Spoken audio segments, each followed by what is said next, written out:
مولایا صلی وسلم دائما ابدا وما من دابۃ فی الارض الا علی اللہ رزقها، زمین پر چلنے رینگنے والی کوئی شے نہیں جس کا رزق اللہ کے ذمہ کرم پہ نہ ہو۔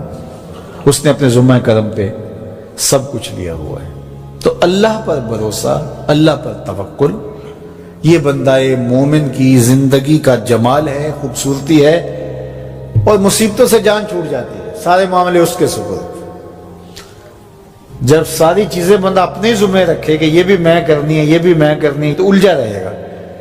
تو جب اپنے معاملے اللہ کے سپرد، اس نے مجھے ہوم ورک دیا کہ یہ کر، گھٹنا باندھ دے، باقی میرے سپرد کر دے، کام پہ چلا جا، باقی رزق تیرا، یہ میرے ذمہ ہے، بیج ڈال دے، اگانا میرے ذمہ ہے، پودا لگا دے، اس کو پروان چڑھانا، اس کے اوپر پھل لگانا، اس میں مٹھاس بھرنا، اس میں عسل کی شیرینی رکھنی، اس میں جو ہے وہ برکتیں ڈالنی، اس کے اندر طاقت توانائی یہ میرا کام ہوا۔ تیرا کام ہے پودا لگا اور پانی دے دیا کر، روز بات ختم ہو گئی۔ تیرا کام ہے بیج ڈال، جڑی بوٹیاں تلف کر دیا کر، تیرا کام ختم ہو گیا، باقی کام میرے ہوئے۔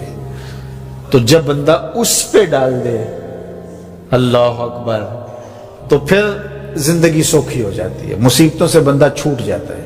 توکل زندگی کا خوبصورت اسلوب ہے۔ تو حضرت سہل بن عبداللہ تستری فرماتے ہیں کہ توکل یہ ہے کہ ایسے ہو جاؤ جس طرح غسال کے آگے میت ہوتی ہے تو غسال اس کو جدھر حرکت دیتا رہے وہ ادھر حرکت کرتا رہتا ہے، وہ نہیں کہتا کہ پہلے یہ دھو اور پہلے یہ صاف کر اور پہلے یہ دھو۔ غسال کا کام ہے، اسے پتہ ہے تیرا کام ہے جدھر وہ تیرا رخ پلٹے ادھر تو پلٹتا جا۔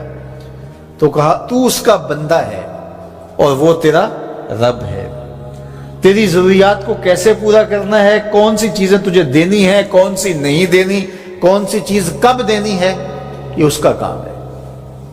اس لیے تو جو اس کا حکم ہے اس کو پورا کرتا رہے، ایک مطیع فرما بردار بندے کی طرح، باقی تیری ضرورتیں اس کے ذمہ کرم پہ ہوں، تیری زندگی سوکھی ہو، خام خواہ اپنے آپ کو مشقت میں نہ ڈال، یہ توکل ہے۔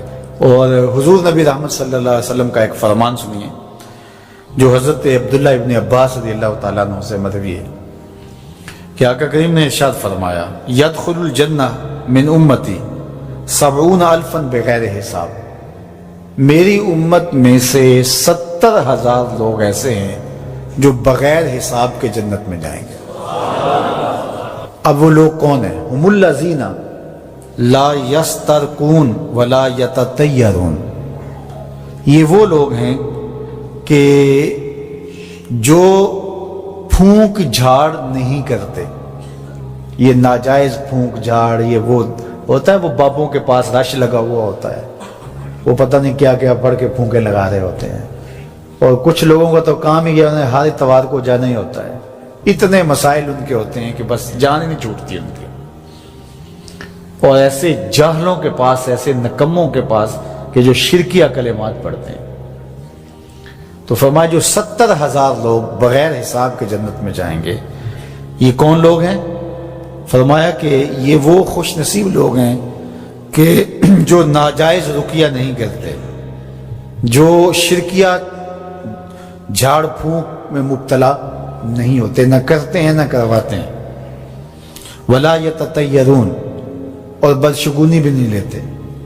بلی راستہ کاٹ گئی تو آج میرا کام خراب ہو گیا، آج صبح فلان نحس مجھے مل گیا تو آج جو ہے وہ یہ مسئلہ ہو گیا، آج یہ ہو گیا، آج یہ ہو گیا، انہی چکروں میں رہتے ہیں۔ بلی راستہ کاٹ جائے یا کتا کاٹ جائے، حتیٰ کہ خنزیر بھی کاٹ جائے تو کوئی فرق نہیں پڑتا، یہ جاہلانہ باتیں ہیں۔ تو کہا کہ ولا یتطیرون، اور وہ بدشگونی نہیں لیتے، وعلی ربہم یتوکلون، اور اپنے رب پر توکل کرتے ہیں کہ سب کچھ اسی کے اذن سے، اس کے حکم سے، اس کی مرضی سے ہوتا ہے۔ تو کہا میری امت میں سے 70,000 لوگ بغیر حساب جنت میں جائیں گے اور وہ ان خوبیوں کے حامل ہوں گے۔ تو اللہ پر توکل سیکھ لیں تو یہ دولت، یہ عظمت اور یہ سعادت نصیب ہوگی۔ حضور علیہ السلام نے ارشاد فرمایا، جس نے کسی شخص کی مصیبت کو دور کیا, کسی مومن کی تکلیف کو دور کیا. وہ تکلیف کسی بھی قبیل سے ہو سکتی ہے. وہ بیماری تھی, اس کے علاج میں مدد کی. اس نے کہیں جانا تھا, سواری پہ بٹھا کے لے گیا. وہ بھوکا تھا, اس کو کھانا کھلا دیا. اس کی جوان بچی تھی اور گھر کی دہلیز پہ بوڑھی ہو رہی تھی, اس نے شادی میں مدد دے دی. اس کی کوئی بھی تکلیف, کوئی بھی مصیبت جس میں وہ پھنسا تھا, اس سے اسے نکالا. اللہ تعالیٰ اس کے لیے دنیا اور آخرت میں آسانیاں پیدا کرتا ہے. اگر آپ یہ چاہیں کہ میری زندگی سہل گزرے تو لوگوں کی زندگیوں کو سوکھا کر دو. بعض اوقات ہمارے رویوں سے لوگ اوکھے ہوتے ہیں. ایک بندہ مجھے کہنے لگا کہ بڑی پریشانیاں ہیں, تو میں نے کہا اللہ کی مخلوق کے لیے آسانیاں پیدا کرو. تو اس نے کہا میں تو کسی کو کوئی تکلیف نہیں دیتا. میں نے کہا کہ آپ کے گھر کے سامنے گلی کتنی چوڑی ہے؟ تو وہ کہنے لگا 12 فٹ کی گلی ہے. تو میں نے کہا کہ آپ نے جو تھڑا بنایا ہے وہ کتنا آپ نے بنایا؟ کہتا 3 سیڑھیاں ہیں. تو میں نے کہا کہ یہ اللہ کی مخلوق کو تکلیف نہیں ہے؟ 12 فٹ کی گلی ہے, لوگوں کی بیچاروں کی کبھی گاڑیاں بھی گزرتی ہیں, جنازے بھی گزرتے ہیں, اور تم نے 3 سیڑھیاں اس گلی کے اندر رکھی ہوئی ہیں اور تم سمجھتے ہو کہ میں کسی کو تکلیف نہیں دے رہا. تم لمحہ لمحہ اللہ کی مخلوق کو تکلیف دیتے ہو.